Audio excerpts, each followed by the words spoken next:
Olá, pessoal! Bem-vindos ao nosso canal, Sabedoria dos Mestres. Hoje, vamos falar sobre um dos principais mestres da sabedoria. O nosso canal aborda as principais tradições filosóficas e religiões. Existem muitos mestres da sabedoria antiga, e eles variam de acordo com a cultura e tradição. Alguns exemplos incluem os sofistas na Grécia Antiga, que eram filósofos itinerantes que dominavam técnicas de retórica e discurso, e estavam interessados em divulgar seus conhecimentos em troca do pagamento de taxa pelos estudantes ou aprendizes. Na Grécia Antiga, uma das principais filosofias de vida foi o estoicismo, tendo como um dos principais mestres o Epiteto. Já em relação às principais religiões do mundo, podemos citar o cristianismo, o islamismo, o hinduísmo, o budismo, entre outras. Cada uma dessas religiões possui suas próprias crenças e práticas que buscam conectar seus seguidores com o divino, bem como os seus criadores ou mestres. Quando falamos sobre as principais tradições filosóficas, podemos citar algumas correntes importantes como o racionalismo, o empirismo, o idealismo transcendental, o humanismo, entre outras 5. Essas correntes filosóficas buscam compreender questões fundamentais sobre a existência humana e o mundo ao nosso redor. Nosso tema de hoje será o budismo. O budismo foi fundado com base nos ensinamentos atribuídos ao Buda, um professor que viveu no norte da Índia entre os séculos 6 e 4 a.C. A partir da Índia, o budismo se espalhou para o centro e sudeste da Ásia, China, Coreia e Japão, desempenhando um papel central na vida espiritual, cultural e social da Ásia. A partir do século XX, o budismo também se espalhou para o Ocidente.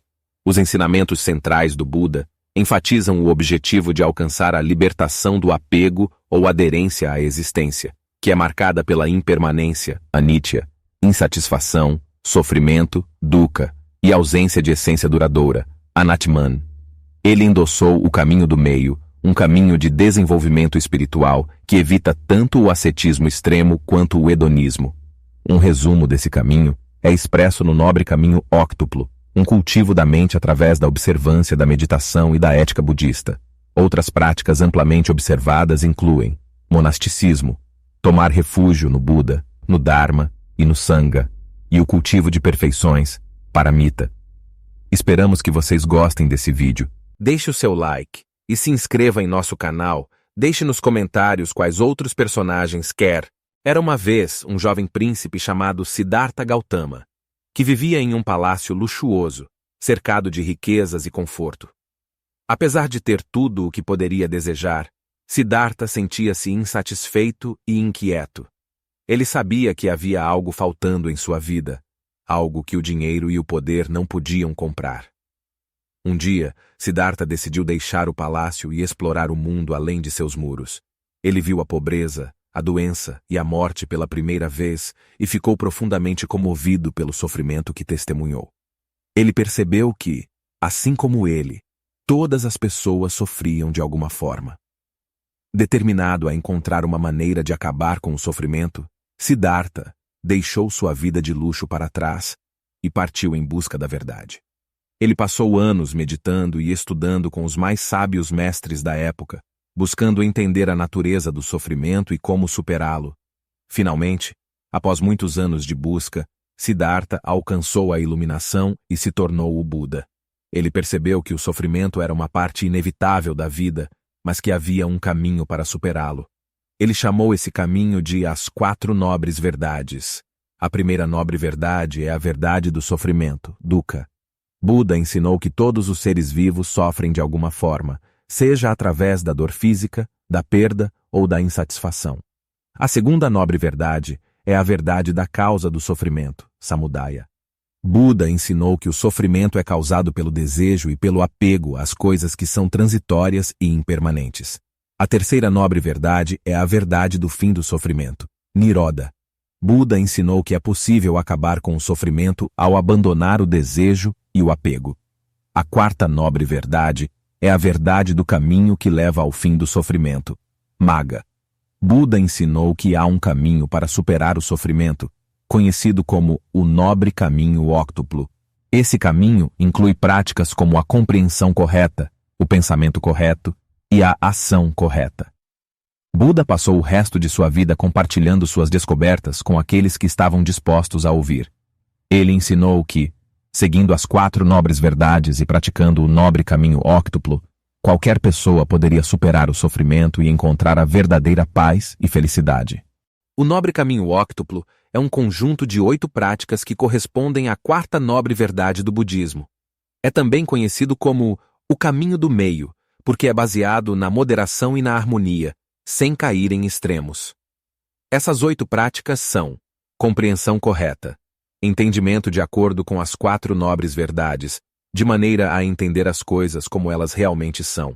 Pensamento correto, o pensamento da renúncia, de desenvolver as nobres qualidades, não tendo má vontade em relação a outros, não querendo causar o mal, nem em pensamento.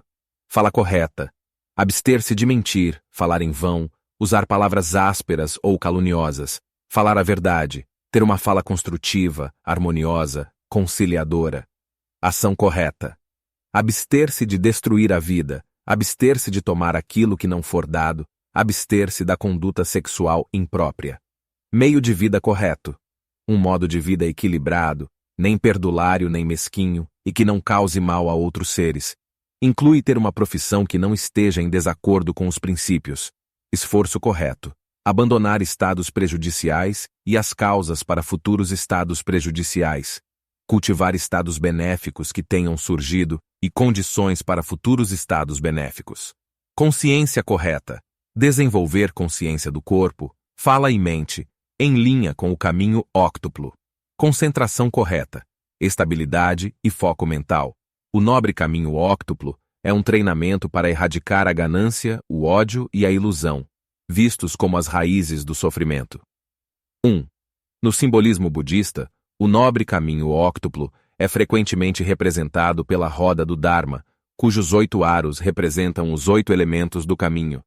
De acordo com os ensinamentos budistas, o desapego é uma prática importante para alcançar a liberdade e a paz interior. O desapego envolve deixar de lado os apegos materiais e emocionais que podem nos impedir de encontrar a verdadeira felicidade. Os apegos podem assumir muitas formas, como o desejo por riqueza, poder, status ou relacionamentos. Eles também podem incluir apegos emocionais, como medos, preocupações ou ressentimentos. Esses apegos podem nos prender e nos impedir de experimentar a verdadeira liberdade e paz interior. Ao praticar o desapego, aprendemos a deixar de lado esses apegos e a viver de forma mais livre e equilibrada. Isso pode envolver mudanças em nossas atitudes e comportamentos, como aprender a viver de forma mais simples e consciente, ou praticar a meditação para desenvolver uma maior consciência de nossos pensamentos. Não esqueçam de deixar o seu like e se inscrever no canal, e não esqueçam os seus comentários e sugestões para os próximos vídeos.